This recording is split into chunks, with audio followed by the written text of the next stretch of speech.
everyone. My name is Vidhi and today I will be introducing the Bollywood film Mughal-E-Azam. Mughal-E-Azam translates as The Great Mughal. It was a film made in 1960 by director K. Asif, short for Asif Kareem. The film is as much a narrative of a historical event as it is a crucial landmark in the history of Indian cinema. The story is set in the 16th century and chronicles the love story between Prince Salim, the son of Emperor Akbar, and a courtesan named Anarkali. It's a legend from the chapters of India's history, and the identity of Anarkali is uncertain. She was likely a miniature painter, a courtesan, or one of Emperor Akbar's wives. Mughal-E-Azam can be paralleled as being the Ben-Hur of Indian cinema in terms of its scale, budget, and revenue. The film was made on a total cost of 15 million Indian rupees at the time. When adjusted for inflation, it amounts to anywhere between 500 million to 2 billion Indian rupees, which is 26 million US dollars.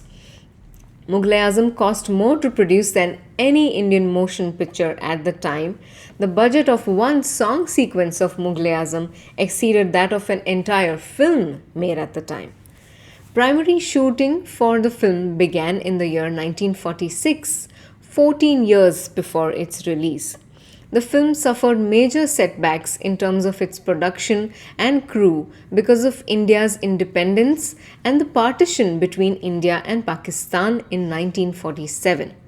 Production resumed in the year 1950 and it still took 10 years to make the film because of its epic scale. The director K. Asif was meticulous and obsessed with getting every detail down to perfection. Right from the design of the shoes of a character to the right musician for a particular song, he left no stone unturned to create the epic that he envisioned.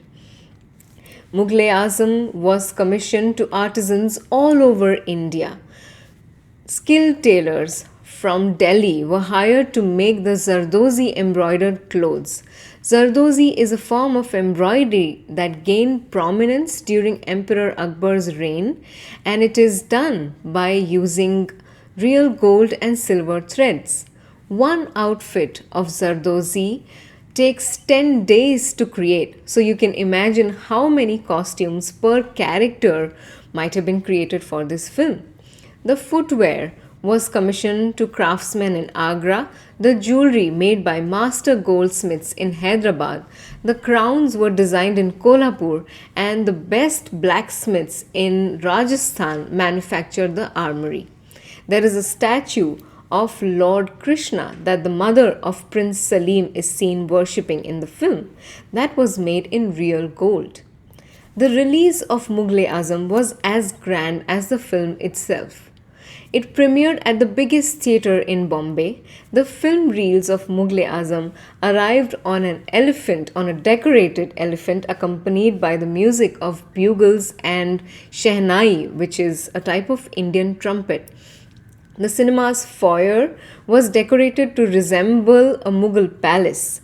Invitations to the premiere were sent out on scrolls that resembled royal invites from a king written in the Urdu language.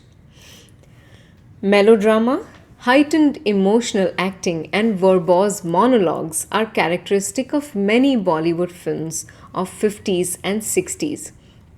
Mughal-E-Azam was a period drama about the Mughal Empire, so the melodrama and dialogues go several notches above the norm. Prince Salim belongs to the royal family, and marriages among princes and princesses were political alliances and opportunities for emperors to extend their list of allies. It's not surprising then that the father son conflict over Salim's future partner forms the crux of this film. Music is a crucial part of Bollywood films.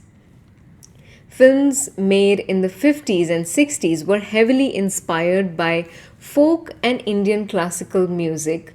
Emphasis was laid on creating memorable melodies that also reflected composition expertise. While an average Bollywood film would have 5 to 6 songs at the time, Mughal-E-Azam had 12 songs. Not all of them are used in the film, but I would like to bring your attention to two particular songs in the film, and I will narrate the anecdote associated with those songs. In the film, there is a scene where Salim meets Anarkali privately for the first time in his palace. It's like their first date, and it's the time in the evening when Emperor Akbar's court musician, the greatest musician of India at the time, Mia Tansen, is singing evening ragas. The director K. Asif wanted the voice of Mia Tansen to be represented by India's living legend at the time.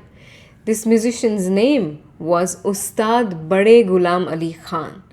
Ustad is a title bestowed on masters of classical music that have attained an extremely high level of expertise and command over all ragas. It was beneath any Indian classical musician to sing for Bollywood films because they considered them frivolous and shallow. Moreover, if classical artists collaborated with Hindi films, their reputation would be compromised. Despite knowing this, the director approached the Ustad. The Ustad, of course, rejected the offer from the get go. The director was obstinate and wouldn't take no for the answer. He refused to leave till the Ustad agreed. To get rid of the director, Bade Ghulam Ali Khan Saab said, "Okay, I will do the film, but I will charge rupees 10,000. He just thought of an enormous amount that would be unimaginable and said it out. At that time, artists were charging 500 rupees and he asked for 10,000, which, when adjusted for inflation, would cost 7.5 lakh Indian rupees, that is $10,300 per song, as opposed to the $500 that other artists were charging.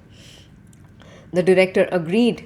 He placed 1,000 rupees on his table as an advance amount and said, "I would like you to do the songs."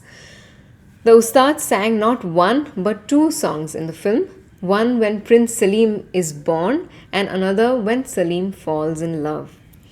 Mughal-E-Azam was a result of one man's obsession with showcasing the grandeur of the Mughal era to Indian audiences. Not only did he achieve that, but he also elevated the taste and expectations of Indian audiences. Mughal-E-Azam continues to inspire Indian filmmakers to create cinematic experiences that tell a story as ornately as humanly possible. I hope you enjoy watching the first half of this film. Mughal-E-Azam is a little over 3 hours long, so you will be watching it in two parts. I am happy to answer questions related to the film through my email ID, which is mentioned on my website, vidhiism.com. You can listen to my show, Vidhi's Bollywood Jukebox, every Thursday afternoon from 3 to 5 p.m. on WVWLP 107.7 FM. Thank you. Namaste.